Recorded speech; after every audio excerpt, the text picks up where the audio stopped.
এখন সেই দায়িত্ব পালন করবেন না। প্রশাসনের দায়িত্ব পালন করবেন সঠিকভাবে। অপরাধীকে বের করে যদি কোন জামাতের ব্যক্তিকে আপনারা খুঁজে বের করেন, তার বিরুদ্ধে আমরা আন্দোলন করেছি। আমরা চাই প্রকৃত চাঁদাবাজ, প্রকৃত সন্ত্রাসী, অপরাধী তারা এদেশ থেকে বিদায় গ্রহণ করে। বলতে চাই, যারা ভয় দেখিয়ে জামাতকে স্তব্ধ করতে চান, আপনারা 15 বছর আগে কি ঘটেছে দেখেন। আমাদের কেন্দ্রীয় আমিরের জামাত থেকে শুরু করে কেন্দ্রীয় নেতৃবৃন্দকে ফাঁসি দিয়ে জামাতকে স্তব্ধ করতে পারে না।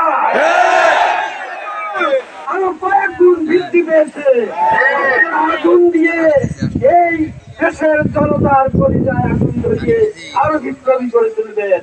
আমরা জানি আমরা ইসলামী আন্দোলন ছেড়ে কোথাও যেতে পারবো না। আর আমরা জানি ইসলামী আন্দোলনের কর্মীদের আশেপাশে কোনো দেশে পালিয়ে যাওয়ার জায়গা না। আমরা আমাদের শহীদ হয়ে এই দেশেই শাহাদাত বরণ করে এই দেশের মাটির সঙ্গে মিশে থাকবো, অথবা গাজী হয়ে এদেশে আমরা বসবাস করবো। আমাদের একজন সম্মানিত বাংলাদেশ জামাত ইসলামী যুবখালী ইউনিয়ন শাখার কার্যালয়ে গত রাতে দুর্বৃত্তরা আগুন দিয়েছে। তারা মনে করেছে আগুন দিলে আর ভয় দিলে জামাত ইসলামীর কার্যক্রম স্তব্ধ হয়ে যাবে। তারা বোকার স্বর্গে বাস করছে।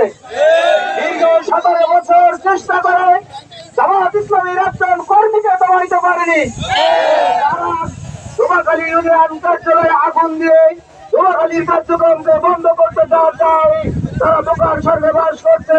তাদেরকে আহ্বান রাখছি, আপনারা এই সন্ত্রাসী কার্যক্রম বন্ধ করে আসুন, সবাই মিলে এই এলাকায় একটি মানুষের সবাইকে নিয়ে এই এলাকায় শান্তিপূর্ণ একটি পরিবেশ তৈরি করি এবং এই সন্ত্রাসীদেরকে ধরিয়ে দিই। যেই হোক, আমরা প্রশাসনকে আহ্বান রাখছি, তারা যে কোনো ভাবে তাদেরকে ধরার জন্য চেষ্টা করছে। আমাদেরকে বলেছে, আমরা তাকে আহ্বান রাখছি যে দ্রুত তাদেরকে ধরে গ্রেফতার করে দৃষ্টান্তমূলক শাস্তির আওতায় নিয়ে আসুক। এই আহ্বান থেকে আমি আমার সংক্ষিপ্ত কথা এখানে শেষ করছি। আপনাদের সামনে মূল্যবান বক্তব্য রাখছেন মানুষের কঠিন কঠিন ছাত্র জনতার হৃদয়ের স্পন্দন, লাখ যুবকের আইকন, আমাদের শ্রদ্ধাভাজন প্রিয় ব্যক্তিত্ব জননেতা জনাব মঞ্জুরুল হক রাহা।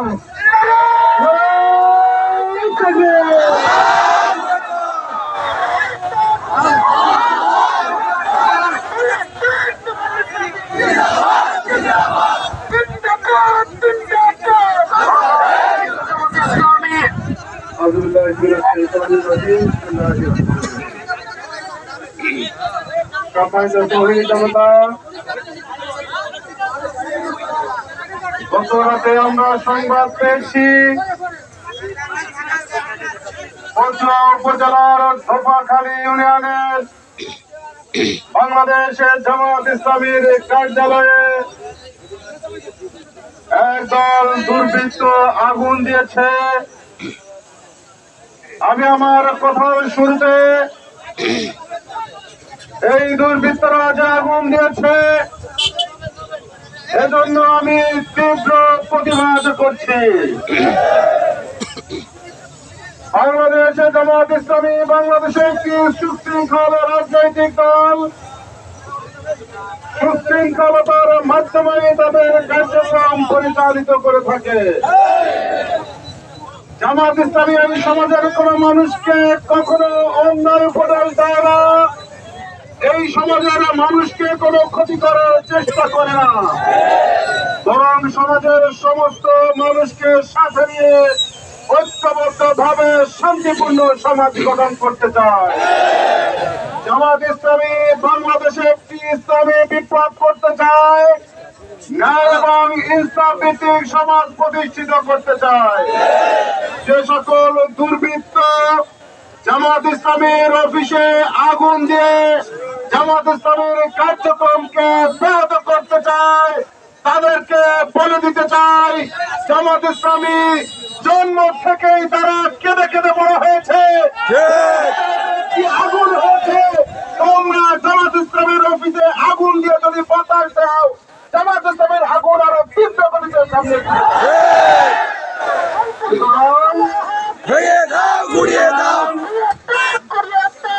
সন্ত্রাসীরা জামাত ইসলামের অফিসে আগুন দিয়েছে।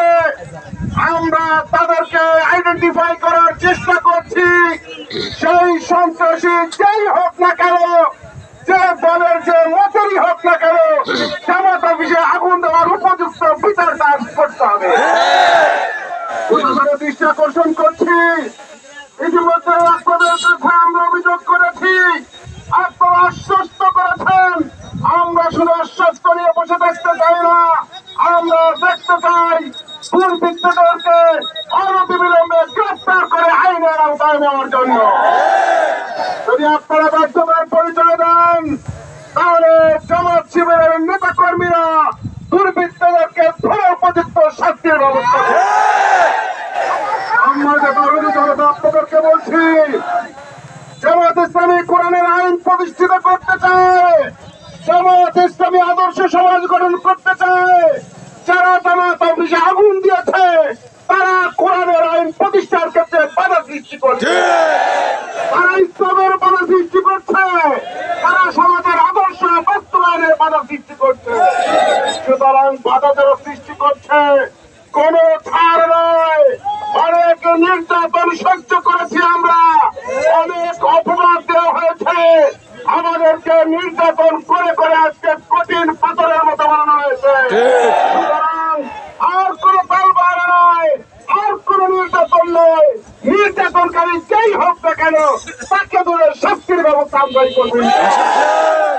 সুতরাং এই দুর্বৃত্তদের খোঁজ দেওয়ার জন্য আমি এই চৌধুরী জনতাকে বলছি, কোন রকম খোঁজ যদি পেয়ে যান আমাদেরকে জানাবেন, অথবা প্রশাসনকে জানাবেন। তাদেরকে অবশ্যই আমরা এই মাটিতেই বিচার করে ছাড়বো ইনশাআল্লাহ। আমরা বাংলাদেশে যে আদর্শ সমাজ গঠন করতে চাই, এজন্য এই সমাজের সকল ক্ষমতা থাকতে হবে।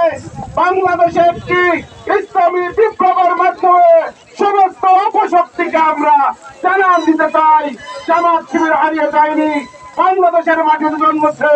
বাংলাদেশ ইসলামী বিপ্লব করেই তারা দেখিয়ে দেবে এই দেশের জন্য জামাত ইসলামী রহমান ছাড়া অন্য কিছু নয়। আজকে এই প্রতিবাদ সমাবেশে অংশগ্রহণ করার জন্য জামাত ইসলামীর পক্ষ থেকে, দুপাখালী ইউনিয়ন জামাতের পক্ষ থেকে আপনাদের সকলকে আন্তরিকভাবে মোবারকবাদ জানাই। পরবর্তীতে প্রত্যেকটি কর্মসূচিতে আপনাদের অংশগ্রহণ করার আহ্বান জানিয়ে আজকের মতো আমার বক্তব্য শেষ করছি। আমার এই সমাবেশ এখানে সমাপ্তি ঘোষণা করছি। আল্লাহ হাফেজ। বাংলাদেশ জিন্দাবাদ, বাংলাদেশ জামাত ইসলামী জিন্দাবাদ।